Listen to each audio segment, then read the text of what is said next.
Welcome to Rolling Through Realms, a new actual play podcast. Join us for epic stories, daring adventures, exhilarating battles told through tabletop role-playing games. Listen in as our heroes attempt to uncover a conspiracy at the heart of a world's fair, while navigating the dark and shadowy world of the undead. I'm your Dungeon Master Erik Hurt, and this is Love, Death, and Necromancy.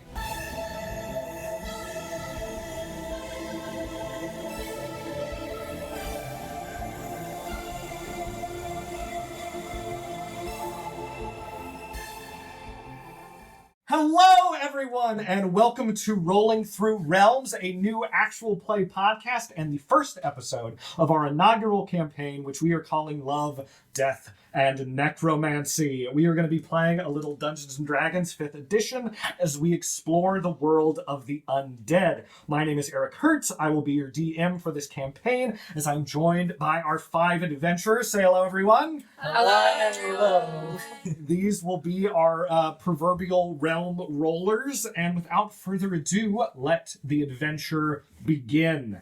We take you now to the land of Casarius, a fantastical world full of magic and wonder and adventure, mythical creatures, legendary artifacts, and in the darker corners of the land, deep magics spoken only of in whispers. A land where a hero can prove their mettle on a noble quest, or around any corner can get straight up murdered, just put in the ground. A wizard might roll up, not even a strong wizard, and just shoot a lightning bolt at you, or somebody might pray to their god and they can and will smite you. And if you can survive all that, you can turn the corner and have your dick ripped off by an owlbear. That is the world of Casarius, a life of wonder and danger. But an artificer by the name of Elias Heron has made it his mission to make Casarius safer. For the last 10 years, he's been working on a grand project, Heron Hill, the city of tomorrow, today. Using every resource at his disposal, he has created a city designed to keep out the many dangers of everyday life, and has decided to unveil it to the world with the Heron Hill World's Fair, where himself, along with artificers and inventors from across Casarius, will display the marvels of the modern world, and where our adventurers will be headed.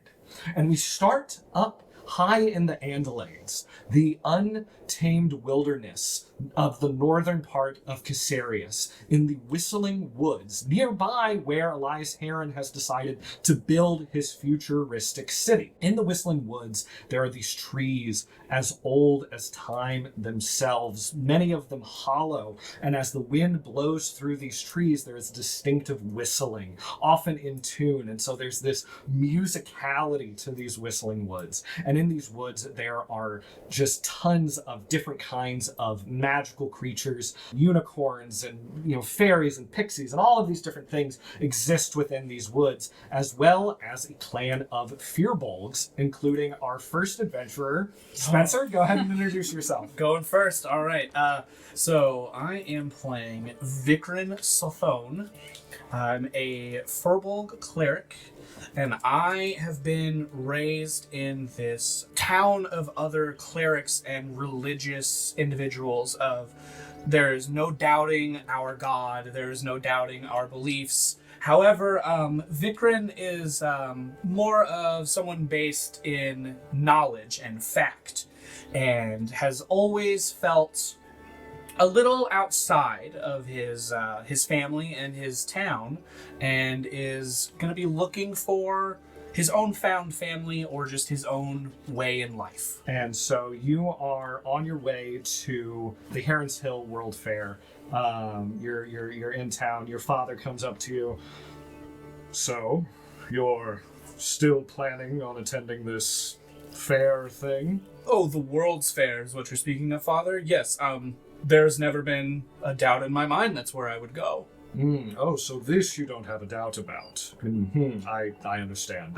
Sure, that makes sense. This is very tangible. It's found in facts, and not in blind faith and belief. Okay, look, if you can't feel God in nature, man, that's a shame. Now, listen, Oh, no. This isn't how I want to leave off with you or anyone else here. I think you know that while I may not feel your faith, I am very glad that you have yours. Yeah, because I can feel it. I can feel it in the soil beneath my feet. Have you... Maybe take your shoes off. Have you thought that maybe this is why I'm leaving? This? Yes. No. Maybe you should think a little harder. Well, that really doesn't make a lot of sense to me. Because Thinking? that this would be some kind of problem because I was here first.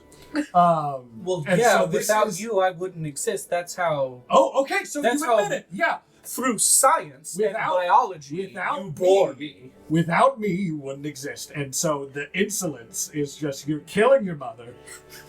And I think this is kind of ridiculous. But no, don't worry about me. I'll be fine. Just go ride a carousel or whatever it is. Now listen, I again understand you have your faith, and I have never told you you should not believe that. Nor have I told Mother, nor anyone else here. You've implied it. That was the way that you took it.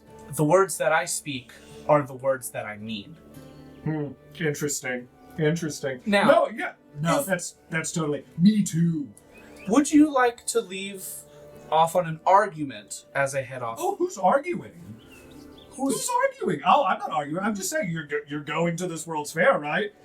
Have fun. Victorin picks up his bag and slings it over and pulls out a notebook and jots down something, folds it, closes it, puts it back in his bag, and walks out of the room to lean through the door and say, Mom, I'm heading to the fair. Oh, okay. All right. Yeah, no, that's fine. I made a dinner. I guess you're not staying for dinner. No, that's fine. Go ahead. We've discussed this was the time that I would be leaving for months. All right, so I'm just going to have all these, leftovers. Well, yeah, you'll have plenty of food. Okay. It's going to spoil. Give it to some of the town. Isn't part of the faith and religion giving to others? Sure. I make your favorite meal. Of course. Stop, Jesus. Mom, I'm trying to say goodbye and that I love you and that I'll miss you and that I'll be back one day and see all of you again. Yeah, I've heard that before.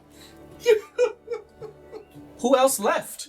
I don't know. I've heard it in stories. Oh, okay. Yeah, Sure. People say that. Sure. People say they'll be back. I understand. Well, I'm going to go ahead and head on. I would be happy to take some of the food on the road if you're worried about it spoiling. Oh, okay. Yeah. Just take some stew and you cup it in your hands. Put it in a bowl. Bowls travel. What are you gonna do with the bowl after? Put it in my bag. What, with stew still in it? Yeah, there's water. I'll rinse it out. Okay, fine. She fills up a bowl of stew. There's you got her on that one. There's nothing she can do. So she gives you the stew. She sets you off, and as you're leaving sort of the village and going into the woods, your dad comes back out. It's like, all right, everybody, let's say goodbye to the big scientist. Bye. And there's a little group of people just kind of coming out to, it's like, oh yeah, good luck, as they send you off to Heron Hill. I'll throw up my hood, turn on a heel to feel the dirt beneath my feet, kind of, and just walk on. All right. No more words spoken. Just clearly, this is a waste of my time. I will now be on my way. All right, and so we will move over to the Sandhill Glen. This is another town in the Andalades of Caesarius. It is a bit inland from the coast, where this river that runs upstream, it kind of goes uphill from the ocean. And there is a tribe of sea elves that lived on the coast but slowly moved inland. And it is where we will find our next adventurer. I'm Caitlyn Dunn. I'm playing Marion Coralshade. She is a sea elf ranger, about 125 years old. grew up on the riverbanks with her family. It's a very close-knit family. And she's just been fishing and hunting her whole life. So we are in Sand Hill Glen, and a group of activists known as the Aquatic Safeguarding Society are having a meeting ahead of the Heron Hill World's Fair, including Marin. And we are in a little kind of lean-to thing in the woods where this group is meeting late in the evening, and the leader of the Aquatic Safeguarding Society, Ephraim, is kind of discussing the sort of last-minute plans before the World's Fair happens. Ephraim's standing there and it's like, okay, so we understand what the general kind of schedule for the World's Fair is going to be. There is going to be the unveiling. There's going to be a couple days of sort of general milling about, people coming to see different exhibits, things like that. And at the end, there's going to be some kind of big unveiling that Elias Heron is going to do. That's where we need to make our biggest stand. This big unveiling is going to be on the third day. That's what we've been able to gather. What it is, we don't know yet, but we can only assume that it's going to mess with the water supply. And we know that there are so many animals, so many creatures, so many people, including us, that rely on this water in order to sustain ourselves. And Heron's Hill is putting that in threat.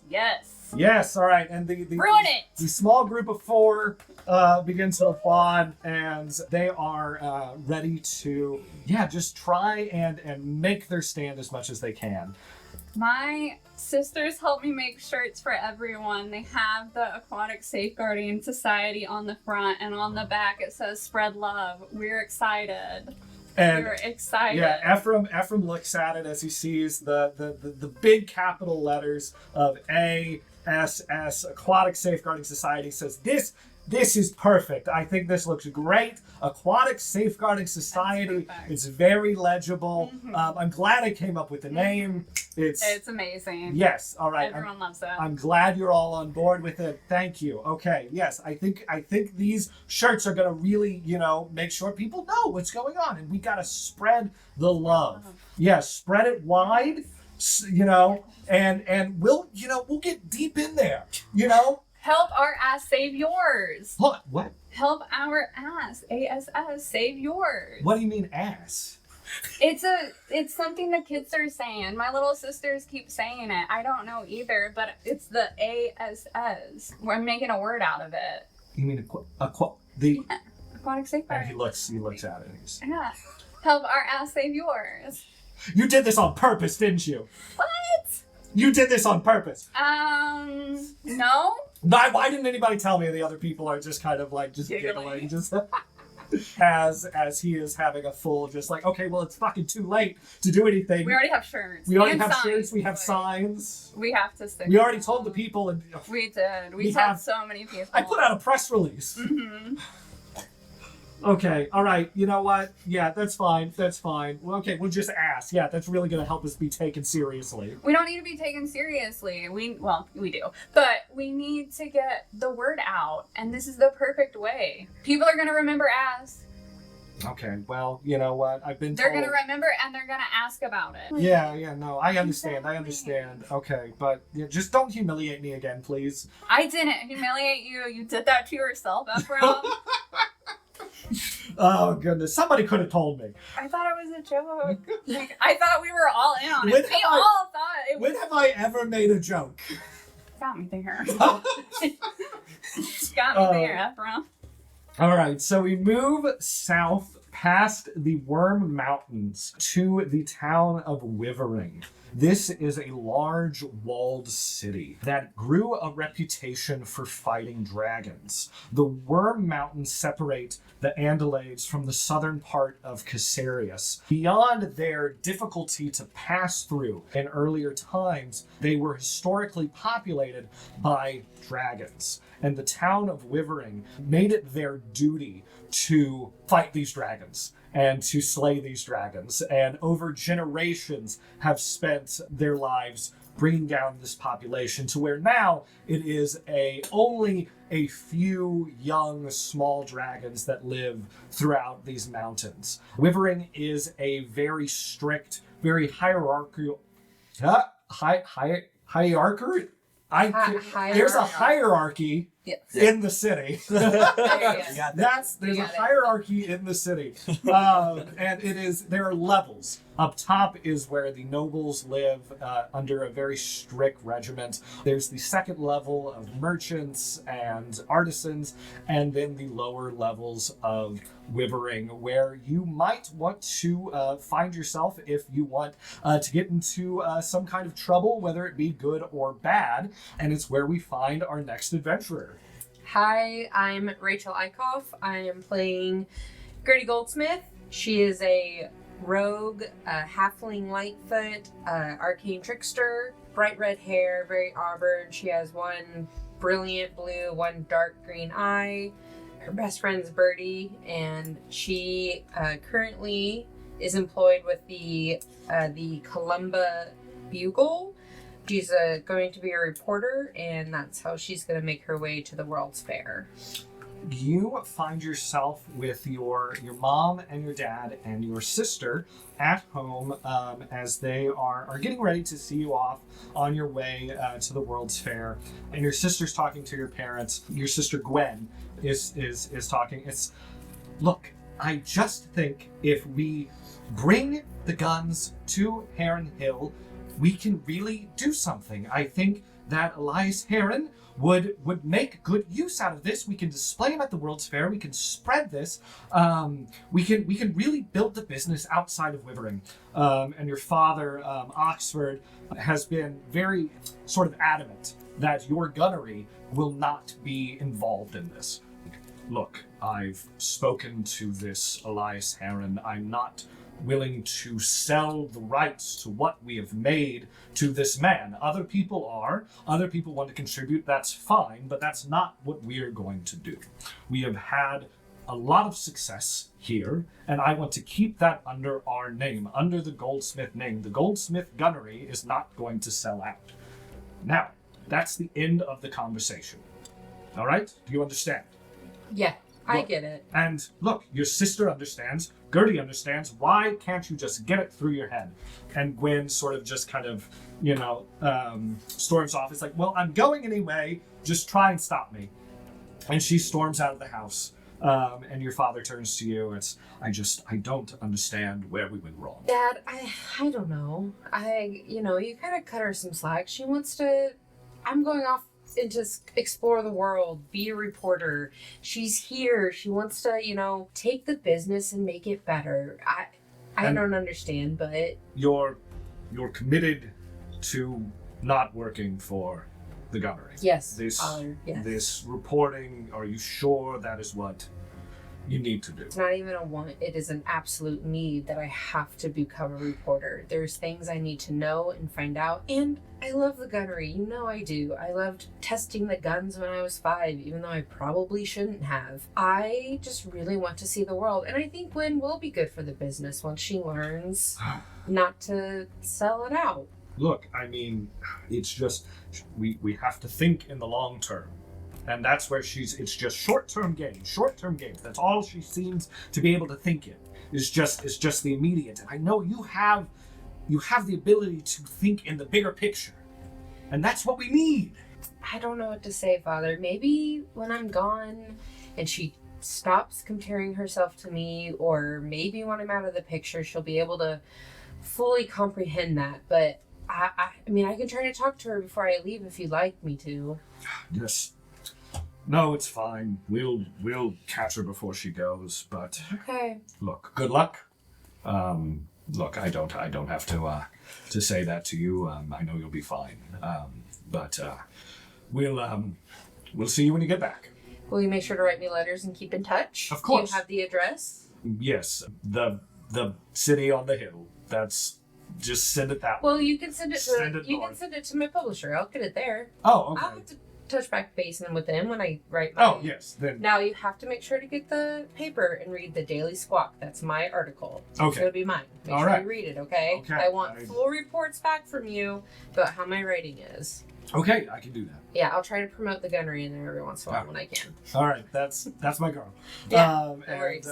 So yeah, you are sent on your way, and so now we go a little further south into the little town of Umberdale, and Umberdale exists just north of the capital of Cassarius, which is Corvering, and Umberdale is well known for being for 5 years in a row, having the most deaths per capita in all of Cassarius. But there is, whether it's the wind or something in the earth or the water, trouble seems to find itself in Umberdale. But it's become the place where heroes come to test their mettle, to test their might, to fight whatever beast or creature or some unheard of entity comes to appear in this town. And it's where we find our next adventurer. Hi, I'm Samuel Simpson. I'll be playing Aurum Cubus. He is a human artificer, living in the town of Umberdale, running a little shop,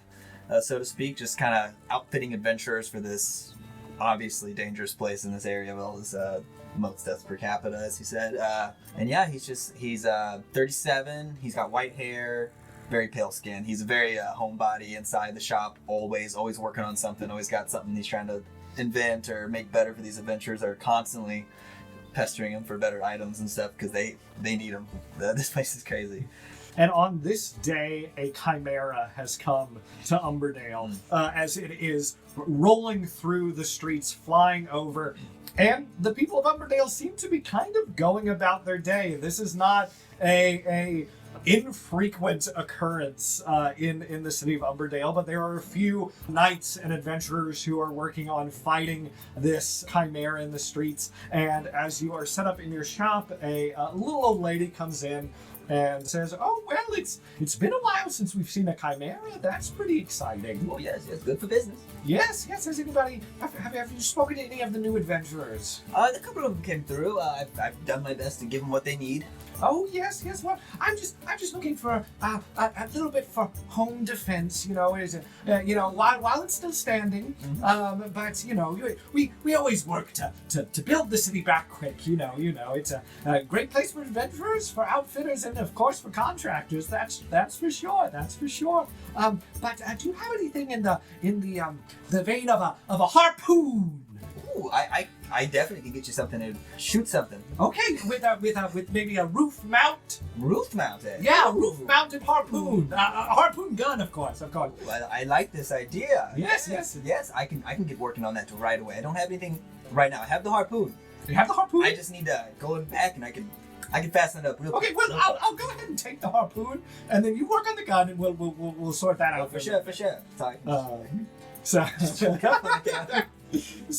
she pays for the harpoon. This little gnomish woman. So she's walking out of it. Twice the size of her. As she walks out, a charred knight in a suit of armor breaks through the door. Just quick, whatever you can. Just any kind of bombs or spells. The sword's not working. It's not penetrating the hide. Please, quick.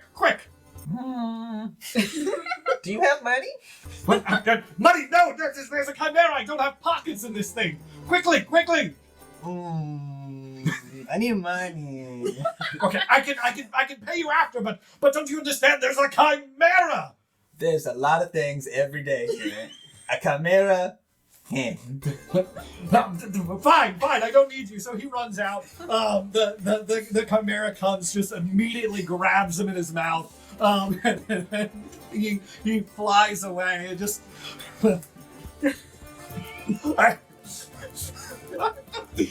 just shouting down. It's like, "God damn you, Aura!" And that's the end of him. So that's the day kind of comes to a close, and you shutter the shop. There's a sign, be back in a few weeks, as you prepare your way to join the other artificers who are going to Heron Hill for the World's Fair.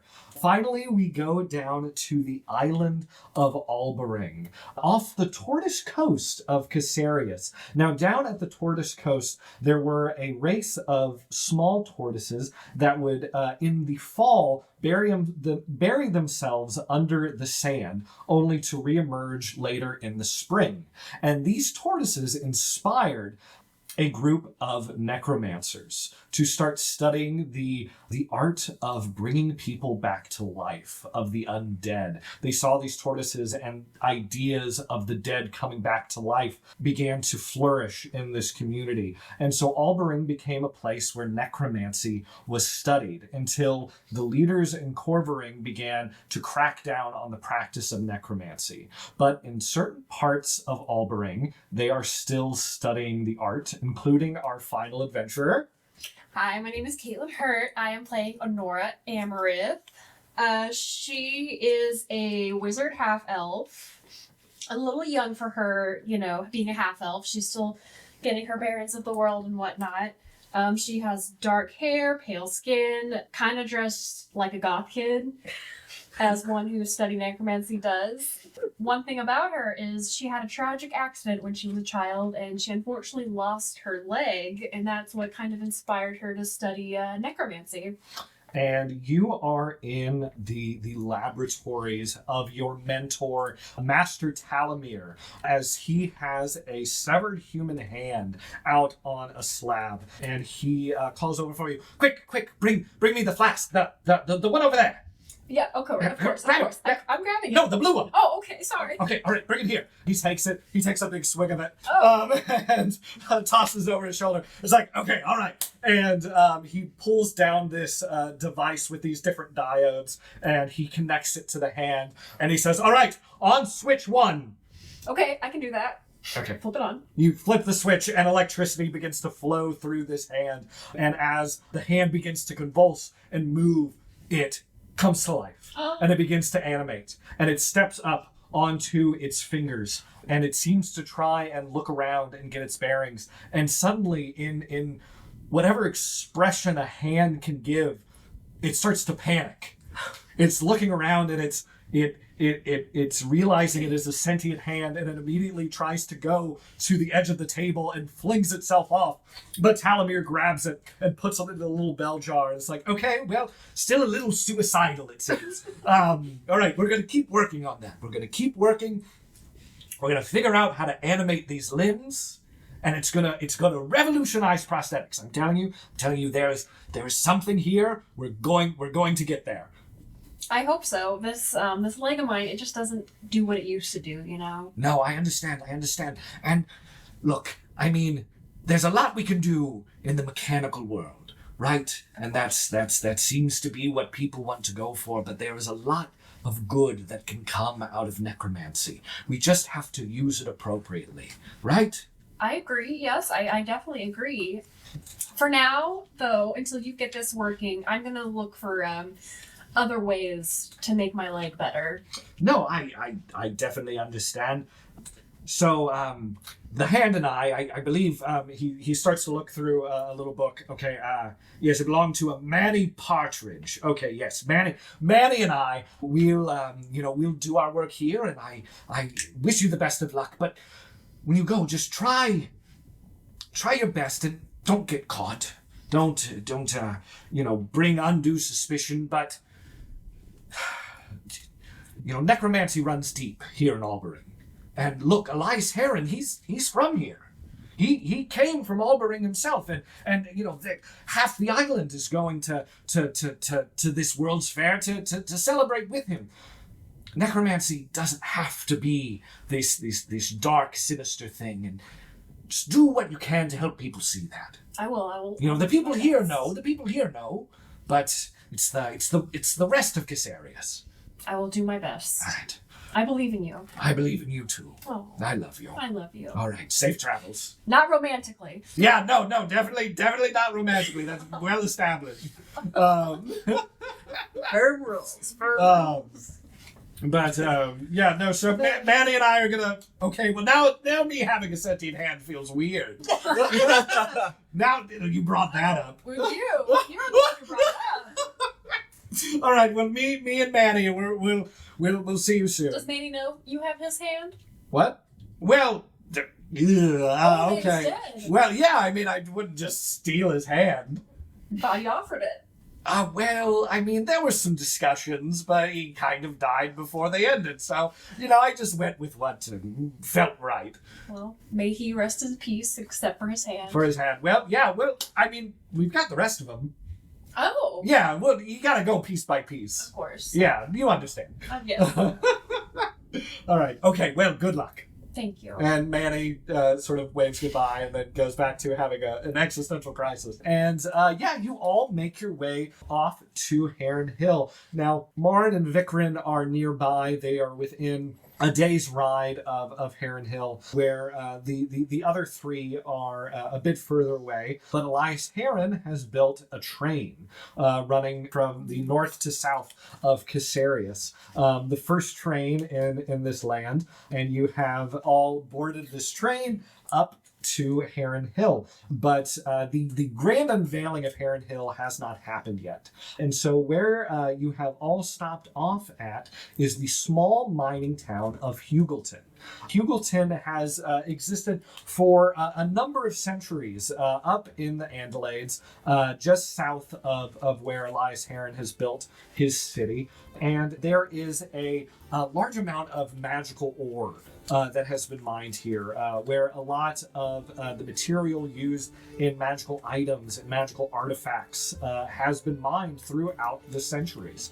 And this mining town has always been very small, very remote. There is a group of gnomes and dwarves who have kind of called this place home throughout the years as they have built these mines and worked on exporting this magical ore to different people who know how to manage it. But the town now is bustling as people come in from across Caesarius to go to the World's Fair.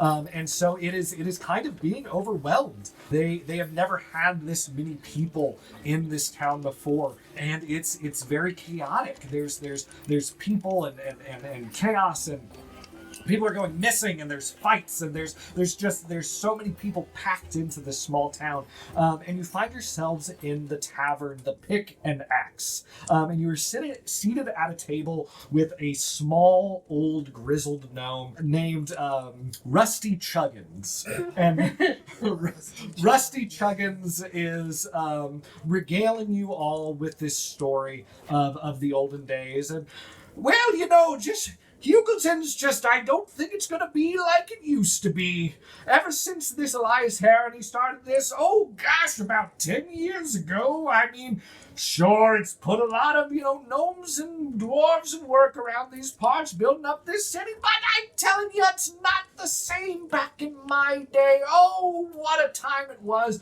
just out in the mines, digging and mining and picking. Me and my partner Diego, we used to mine for hours. We'd mine from sunup to sundown, and I would watch as the sun rays would glisten off the sweat of his rippling pectorals and down to his abs. Oh, what a time it would be. Those were the days when men were men. These are different times, it's a different world. And with all these people coming in, the mining operation has changed so much, and we've had to close so many of these mine shafts with people coming in. We don't want people getting in and being hurt and getting themselves scrambled in the mines. And so, we've had to shut them off. But goodness gracious, I couldn't even tell you how to open these back up anymore. Are there any mines open at all? Yeah, there's a few mines open, sure, but do they connect at all? Oh, the mines? No. It's really tricky to get them. That's why we've had to build so many shafts. With the kind of elements we're dealing with, it's very unstable. So you have to be careful, not to disturb the wrong veins in these mines. Are there any other dangers down there besides cave-ins and rock slides. Since this Heron guy has come, it's been a lot more regulated. You used to be able to kind of come up and just do your own thing. You and your muscular partners would just kind of go and you'd be about going your own fortune. Now all these kind of big businesses come in and there's rules and regulations and you have safety standards. Really things that slow down the whole process. So I guess you're all here for the World's Fair then, I suppose. Oh yes. Yes. Yeah. Anything you're looking forward to? Legs. Look, you and me both. You don't have legs. Prosthetic legs. Oh, that's fascinating. Yeah, no, I believe there are some people. I've seen some people coming in talking about that. So, you might find yourself some cool stuff. Lots of different kind of mechanical movement stuff going on there. That's what I've been hearing lately. That's what I'm all for. Oh, yes. I'm trying to find some inspiration. Oh, yes, of course. It's my first time leaving Umberdale, and it's crazy. So many people. Really? So many people not dying right now. It's a breath Well, of these fresh air damn and- safety regulations. You Breath should of go fresh air, to it's Umberdale. Yes. Oh, what? Umberdale, you would love Umberdale. You could just dig in the whole ground and do this. Oh, well. Maybe find yourself another Diego, even though he's not replaceable. Oh, well, who knows? But that sounds pretty great. And so you're just, you found yourself at this table with this gnome, and as you're talking, these three younger gnomes walk in, and they're dressed in these kind of like little khaki uniforms. They're all identical, and they go up to the bar, and the tallest of the three goes up, and he says, "Can I get 3 chocolate milks, please?" And the man behind the bar passes out, the 3 glasses of chocolate milk to the three the gnomes, and he says, "To the science team!" And they clink their glasses and drink the milk. It's like, I'm so excited for the World's Fair. It's gonna be great. We're gonna learn about biology. And the next one goes physics. The next one goes chemistry. And then there's a third off in the or a fourth off in the corner. He goes psychology, and all 3 of them turn and say, "No, you're not part of the science team. Social sciences are not part of the science team." And the fourth one, he kind of slinks back into the corner. As the other 3, it's like, okay, all right, on 3, 1, 2, 3, science. And they are just, full of just exuberant energy as they are prepared to take this World's Fair by storm. So as all this is going on, again, the town is bustling. There's a lot going on. And a dwarven man appears in the tavern. He goes up to the bar. And he goes up to the bartender, who has a name. Brussels is his name, and he goes up and he's a kind of gruff guy and says, "God, it's another person's missing. Ever since this damn World's Fair started going around, it's so hard to keep track of folks. Now I've just heard there was a big shipment of tea that was supposed to go to Buttons and Brews, and now that's gone missing too, but I gotta track down this missing person, and I can't keep track of it all. It's too much. I think we could all say none of us were prepared." And Brussels says, it's like, and he's another kind of gruffer dwarf. "No, you're telling me, but who's gone missing?" "Oh, it's Lawrence Caldwell. I don't know what happened to him, but it's apparently been a couple days now. Nobody's been able to spot him. But no, if you give my best over to Misty, about the tea. I'm gonna try and figure it out as soon as I can. Try and figure out the Lawrence situation. But I just need a drink to get on with this." And he pours him a drink and chugs it down and says, I'll see you later tonight, and I'll tell you how it all goes. And he leaves the tavern. I might say to the bartender, "You should try sending that tea shop some of this chocolate milk. It's good. Hot damn."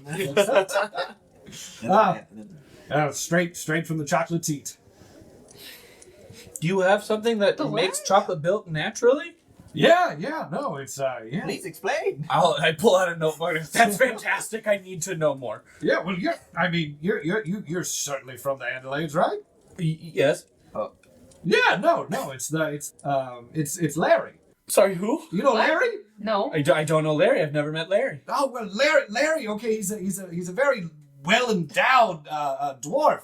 And if you milk Larry, it's chocolate milk. It's fantastic. I don't think this is chocolate milk. No. He's Something. he's got well endowed breasts. And if you milk Larry, it's chocolate milk. Was he cursed? What? Oh, maybe. I don't know. I think so. I'm pretty sure it's a curse, but hey, That it's makes delicious. way more sense. Are you just taking advantage of Larry? No, and we his pay curse? Larry. You for pay the- Larry. Yeah, we pay Larry for the chocolate Okay, milk. well that's good at least. It doesn't you know. run dry. Yeah. It's kind of incredible. I think the curse kind of went wrong. Mm-hmm. Um, Yeah, like but- this doesn't seem like that bad of a curse, honestly. Like, dude just got free chocolate milk for life. Like, Yeah, he's got quite a rack on him Things- too. It's pretty impressive. well, I mean, I don't know that that's better or worse, but the chocolate milk's I pretty don't know. He nice. seems to be doing okay. You know, good for Larry. Yeah. Where's he at? Oh, he's over there, and he points to the corner, and Larry, and Larry. I mean, he's got probably maybe F size, and he's real stocky too. He's a dwarf, and so he's kind of half boob. And, his whole upper half is mostly boob, and he's just he's got a glass of his own of chocolate milk, and he's hey. Getting high on his own supply. my white mustache stained with chocolate milk. Face horrified, shaking, putting the mug back on the counter. You spend the day at the Pickaxe, watching as travelers flow in and out, listening to stories, telling some of your own, enjoying each other's companies as you bond around this table, drinking and cavorting until the late hours when you make your way to the Hubleton Inn to settle down for the night. You step into the crisp night air, fireflies mixing with the stars in the sky. You see 6 ravens fly overhead. Hear the sounds of frogs and owls and other sounds of the Andalades as the hustle and bustle finally quiets down. And as you are going into the inn, there are 3 people that are kind of hanging out in the lobby with you. And as you guys are sort of settling down inside, kind of calming down from the adventure, these 3 people approach you. And they're dressed in all black. They seem, in their late teens, early 20s, and they come up and one of them says, "Hello, my name is Finch Langtree." I'll stand up to kind of show my size and reach out a hand to shake his and say, "Vikrin, good to meet you." Pleasure to meet you as well, sir. These are my associates, Chickadee Douglas and Sparrow Rose. And they each kind of give you a small bow. He says, "I wonder if I could have a moment to discuss a matter with the 5 of you." Will he buy us a round of drinks? I don't see why not.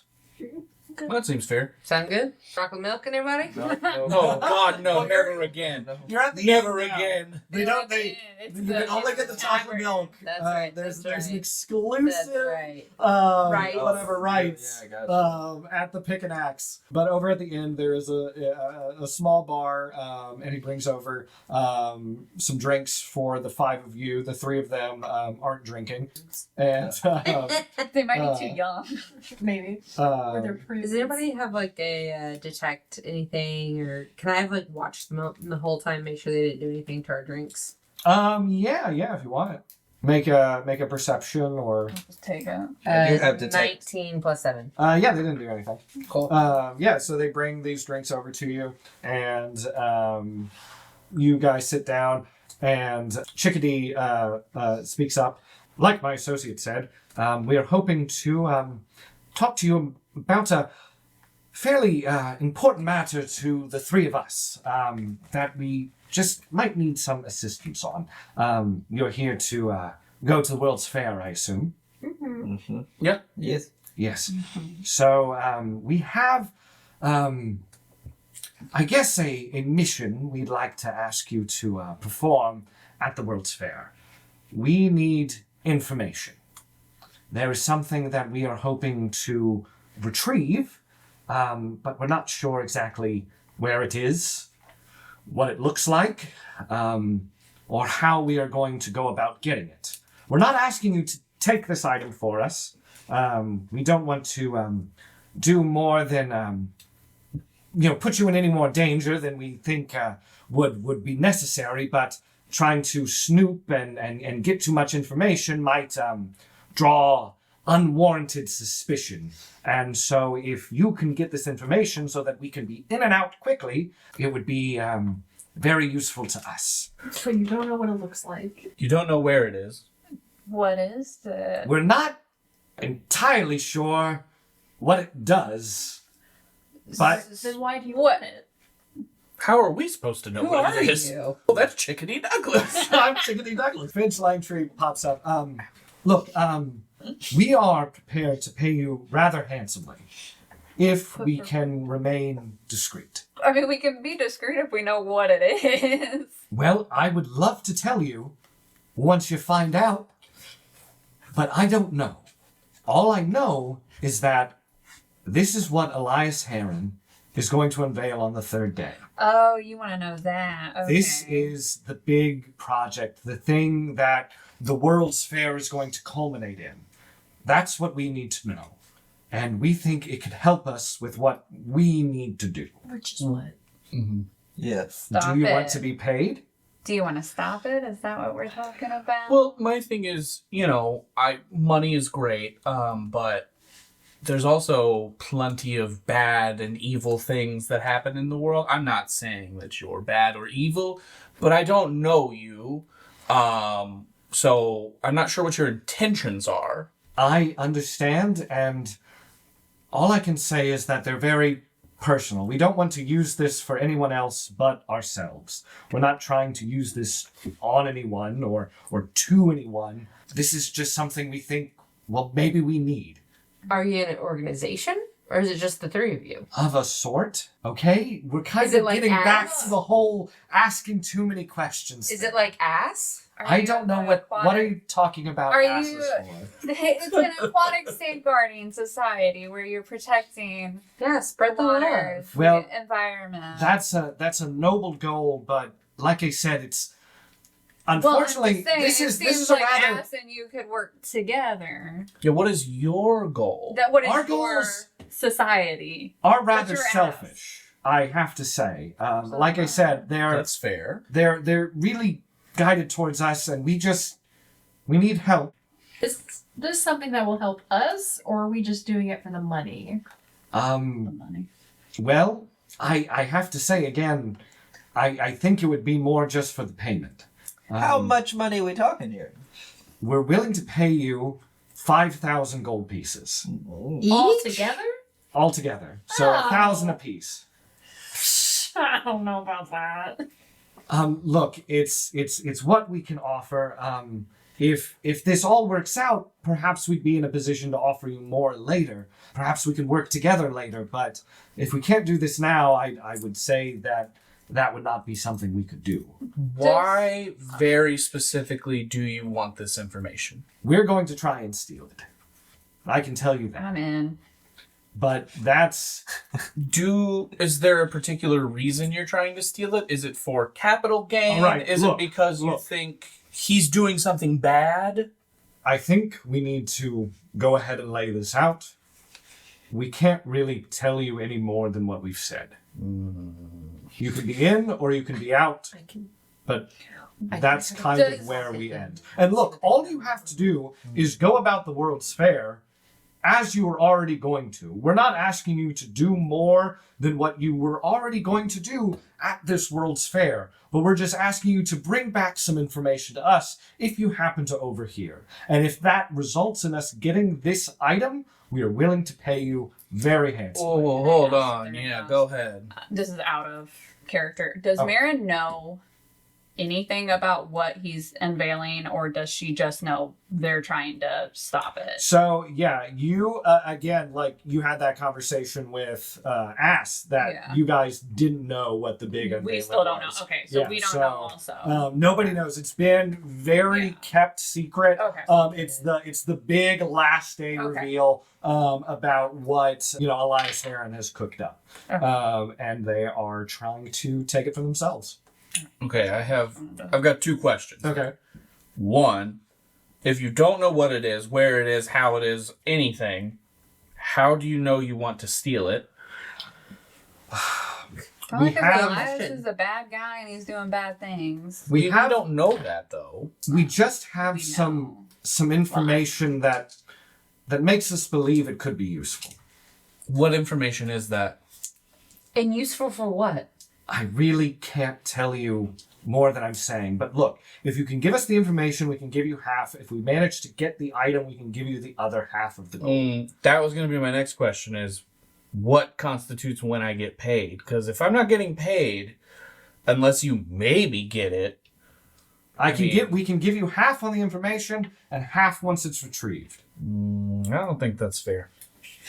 All right. Because getting the information is the full job you're hiring for us to do. Mm-hmm. No, are you saying half, like 5,000 is half, and you can give us more? 2,500 is half. Yeah, he's giving us half of that 5,000 only for the information, and the other half if they steal it. What are you gonna do to help get this item? Or are you just hiring somebody else to get the item so you don't have to do it? We'll steal the item. We just need to know what it is. How we can go about that. And if we snoop around too much, I don't think we're going to be able to do it. We have to be pretty incognito until the moment. I have the perfect thing for you to be incognito, and I pull up extra ass shirts, and I'm like, you might, if you want to blend in on the 3rd day, just don't wear it before then. All right. Well, I suppose I thank you for the shirt, and the girl Sparrow, she pipes up. Look, I know this is probably frustrating, but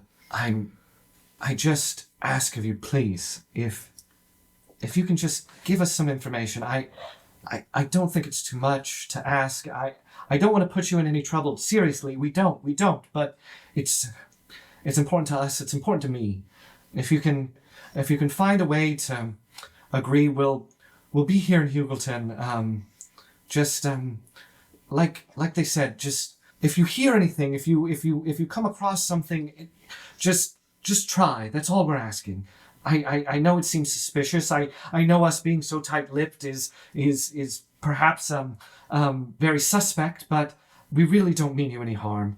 I promise. But it is important. Could you tell us who you work for or what your organization is? Maybe we work for ourselves. It's not a job. It's not an organization, but it's important. It's a group of people with the same goal, I suppose. What is the name of your group? Finch Langtree stands up. Look, I don't know how many times you've asked me these questions that I can't tell you the answer to. This is the first time I've asked that question. I think it's the second. We'll be around. I've asked. Thank you for listening to us, I suppose. Do you mind give us a little time? Just give us, couple minutes, couple hours. Sleep. You can see where this is. Seems a little fishy to us. There's a couple days. I don't want to talk in circles. We'll see you in a couple days, I hope. And do they get up? Or as they're getting up, I'm gonna go away from you guys, and I'm gonna be like, if you see these 3 people, their names are Vlad, Ephraim, Farah. They would also be willing to help your cause because they're trying to shut down Elias and everything he's doing with Heron Hill. Right. So they might also help. If I see him before you do, I'll tell him about it. I'm in. I'll try to get the others in.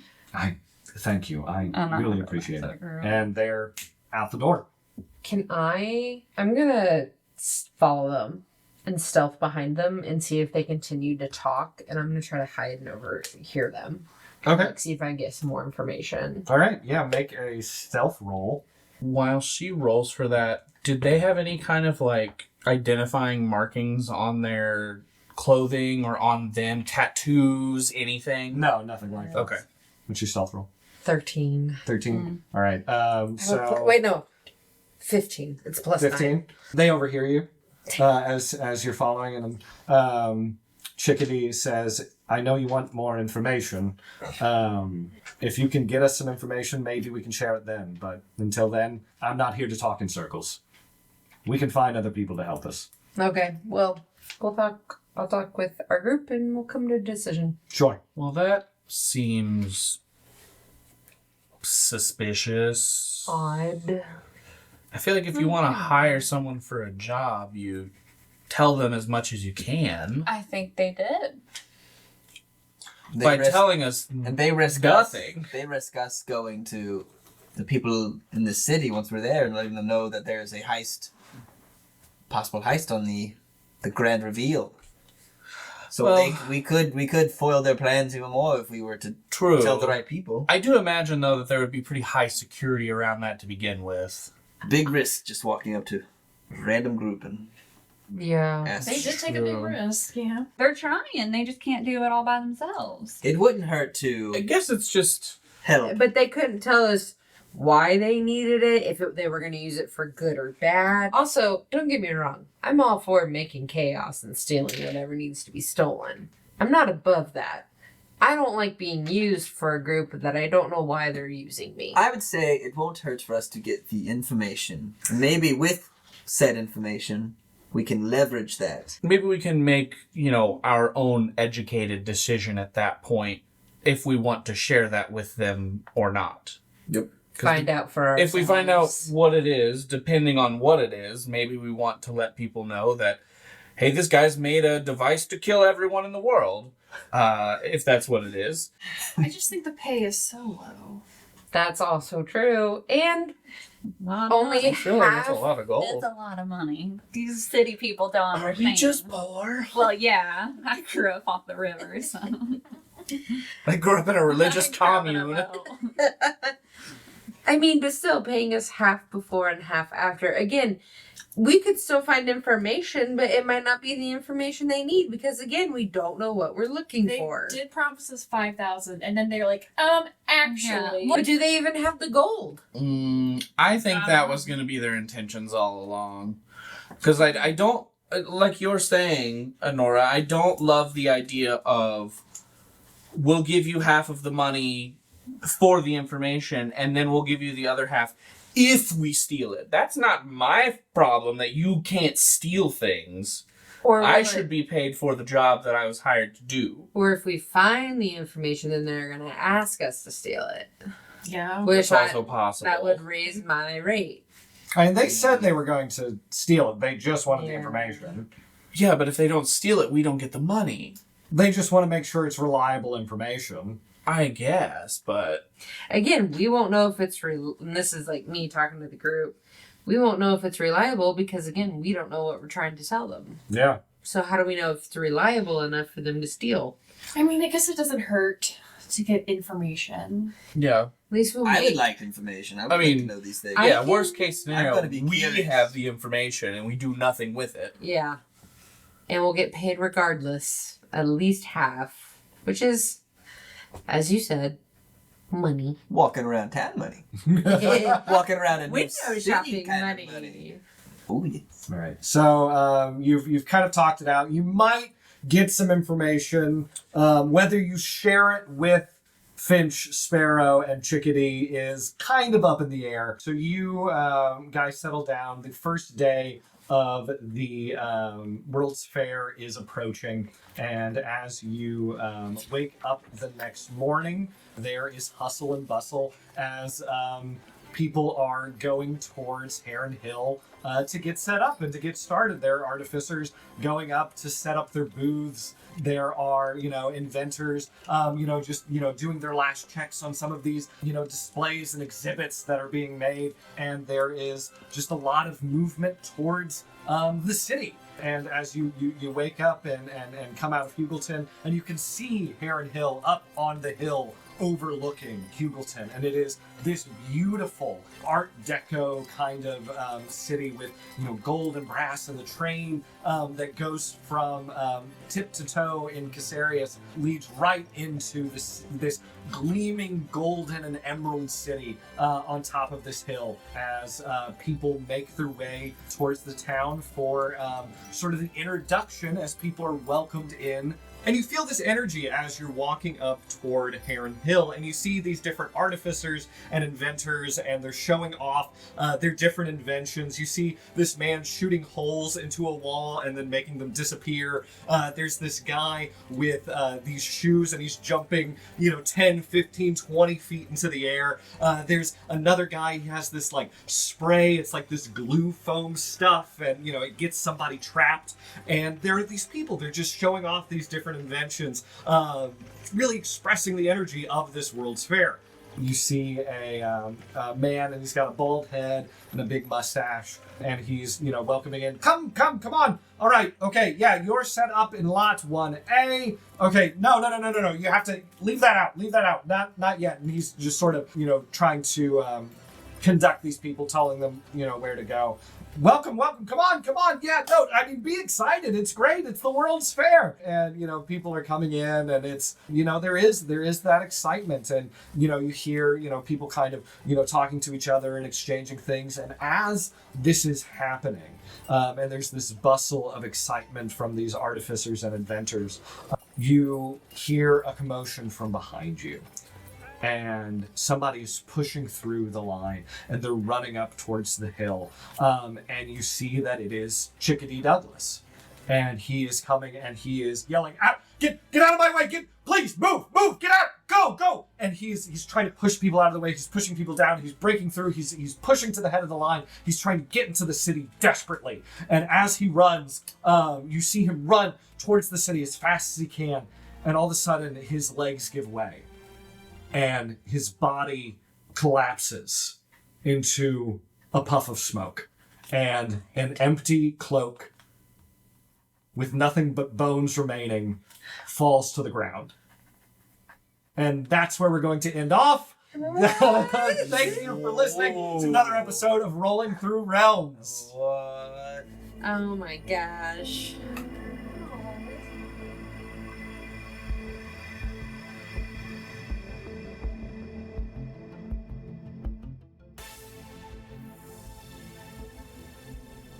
Thank you for listening to Rolling Through Realms. Follow us on Instagram, Blue Sky, TikTok, and YouTube, and be sure to share with your friends.